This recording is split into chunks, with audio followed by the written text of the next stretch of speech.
All right, folks, get ready because we are going deep on this one. A fascinating project happening up in Merrill, Wisconsin. Ooh, Merrill, Wisconsin. We have this brochure, from Mm. Trinity Lutheran Church and School, and it's outlining their capital campaign. Uh, But this is not your typical, give us money kind of thing. oh, interesting. This is really different. I'm intrigued. And one of the things that's so interesting is that it's infused with this deeply personal voice. Yeah, It's like you're having a conversation with Pastor Gustafson himself. that's cool. Yeah, right. Yeah. And they open with this bold statement: God's plans, God's promises. Mm. And then, boom, they hit you with Jeremiah 29.1112. Oh, yeah. The one about God having plans to prosper you and not to harm you, Right. plans to give you hope and a future. Uh-huh. You can practically hear Pastor Gustafson preaching that on a Sunday. I can hear it. Yeah. So it's really interesting how they're setting the tone. Yeah, absolutely. They're saying this isn't just about bricks and mortar. This is about faith in action. It's about trusting in those plans, right? Yeah, they're saying, look, we believe God is guiding this, Mm. and we want you to be a part of something bigger than all of us. Yeah, that's powerful. Really is. That is. And they're leaning into their identity as a church. Okay. They're saying that we are God's children through our faith in Jesus. Right. It's like they're establishing their core values. Yeah, I mean, that's foundational for a church, right? Yeah. It defines, like, their worldview, their mission. Mm. Everything they do flows from that belief. Right. And it's interesting because, we've got this strong foundation of faith, Mm-hmm. but they also ground it in this really rich history. Oh, okay. They talk about, the church being founded way back in 1885. Oh, And then the school opened its doors in 1903. that's a long time ago. Over a century of discipleship and outreach, I mean, that's got to shape a community, right? It really does. It speaks to their commitment to passing on the faith to the Yeah. next generation. And that's where, like, their education focus really comes in. Right. They talk about the fact that their school and early learning center are both operating near capacity. Near capacity. Yeah. Yeah, It's impressive. it is impressive. But it makes you think, like, is that success putting a strain on their resources now?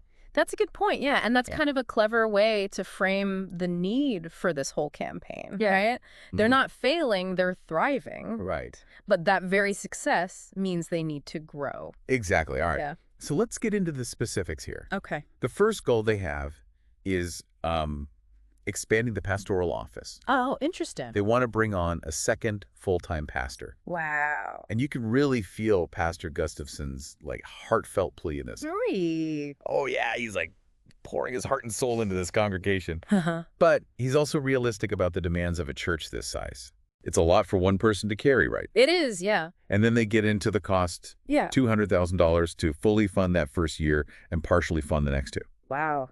That's a serious commitment. That's a lot of money. Yeah, it shows how crucial they believe this is, right? Yeah. Like a pastor's role goes way beyond Sunday services. Yeah. It's counseling, it's community building, It's all the things, yeah. spiritual guidance. It touches every aspect of the church. Yeah. Mm-hmm.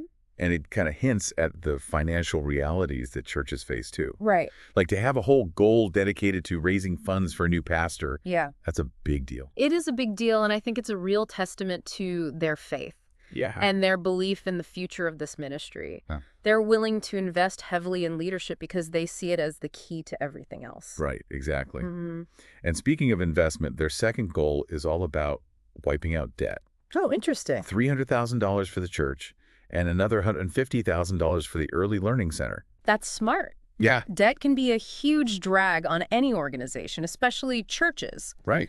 Imagine the possibilities if they could redirect those funds towards ministry Yeah. instead of interest payments. Right.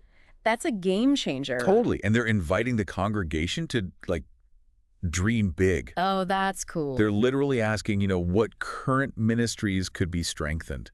What Mhm. new ministries might God be calling Trinity to start? I love that. It's so cool. It really creates a sense of ownership. Like Mhm. they're not just presenting a plan, they're saying, we're all in this together. Yeah. Let's discern God's will for our future. That shared purpose is so powerful. It is. But it's not just about looking inward. Okay. Their third goal focuses on reaching out to the wider Merrill community. Oh, nice. And this is where they get really specific. All right. I'm listening. They're talking about two very tangible things, Uh-huh. a new sign to announce events, and a fully paved parking lot with new lighting. Okay, so a sign and a parking lot. Yeah, at first glance, it seems kind of basic, right? Yeah. But I bet there's a deeper strategy at play here. You bet. Think about it. Mm-hmm. Churches are often criticized for being insular, right? Right. This feels like a very deliberate effort to be more visible, more welcoming to the outside world. It's like they're saying, hey, Meryl, we're here. Come on in. Exactly. Right. But I'm curious, is a paved parking lot really that big of a deal? I know, right? Like, I get the sign, Yeah. but The parking lot. a parking lot? It just seems so, I don't know. Well, think about accessibility. Okay. Older folks, people with disabilities, Right. families with young kids pushing strollers, suddenly attending events becomes so much easier. Yeah. More inviting for everybody. It's a very subtle but powerful message of inclusion. Absolutely. They're literally paving the way for people to connect. I love that. And you can't underestimate the symbolism of a new sign either. True. It's a beacon. It's a way of communicating with the community, Mm-hmm. inviting them to be a part of what's happening at Trinity. Yeah, it's a small detail, but with big implications. Huge implications, yeah. Okay, so we've got them taking care of their own, Uh-huh. reaching out to the community. Mm-hmm. What's the final piece of the puzzle here? This one's about investing in the future. Okay. Strengthening Trinity Lutheran School's ministry. Right. They're talking about like some much needed building improvements, Okay. potentially even adding an elevator. Oh, wow. Yeah, That's a big one. it is. And remember how we talked about the school operating in capacity? Yeah. Their current building was built way back in 1903. Right. It's beautiful. Historic? It's historic, but it's probably not the most functional for a modern school. No, I bet not. And think about an elevator. Yeah. What a game changer for accessibility. Right? Older alumni who want to stay connected, Yeah. grandparents coming to visit for events, Uh-huh. students and staff with mobility challenges. Yeah. Suddenly, this historic building is open to everyone. That's a huge statement about inclusivity. It is. It is. And let's not forget the financial commitment here, right? Hmm. They're aiming to raise $500,000 for this goal alone. Wow. That's a testament to their dedication to Christian education Mm. and their belief in its long-term impact. Really is. Mm-hmm. So we've got these 4 really ambitious goals. Yeah. And each one is so carefully intertwined with the others. Yeah. It's really fascinating. It is. So how are they planning to make it all happen? Well, that's where their joyful, generous gifts come in. Okay. And I got to say, they're not just asking for handouts here. Right. They have a really thoughtful approach to giving laid out in this brochure. Interesting.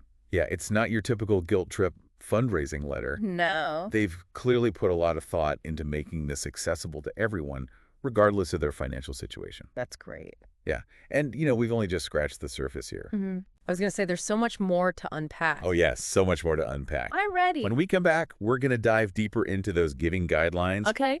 and unpack the financial strategies behind this really ambitious campaign. That's good. It's going to be good. Stay tuned. I'm excited. Welcome back, and we are continuing to dig into Trinity Merrill's capital campaign. Mm-hmm. And, one thing that has really stood out to me is just the sheer ambition of this whole thing. Yeah. I mean, they are aiming to raise at least $1,350,000 over 3 years. That's a lot of money. That's not chump change. It's not, no. So how are they going to make this happen? Well, they're not relying on bake sales and car washes, that's for sure. Right. They've laid out a pretty sophisticated approach to giving in this brochure. Yeah. Remember those joyful, generous gifts we were talking about? Each one of those guidelines is really carefully crafted to engage a different segment of their community. Yeah. Okay. Remind me about those guidelines again. Okay, so the first one, They really piqued my curiosity. the first one is the matching gift. Okay. Pretty straightforward. They're asking members to consider matching or doubling their current giving over the next 3 years. Okay. So kind of put your money where your faith is. Exactly. I can see that. Yeah. Like if everybody chipped in a little extra, it could really add up. Absolutely. It's the classic snowball effect. Yeah. Small contributions, building momentum, creating a wave of generosity that can really move mountains. What about that second guideline, Okay. the growth in giving? Growth in giving. This is where they get a little more strategic. Okay. They're asking members to look at the percentage of their household income they currently give to the church. Mm-hmm. And they even mention, like, the median income in their county, just to provide some context. I like that they're acknowledging different income levels. Yeah. It's not about, like, shaming people into giving beyond their means. Right. But encouraging, like, thoughtful reflection.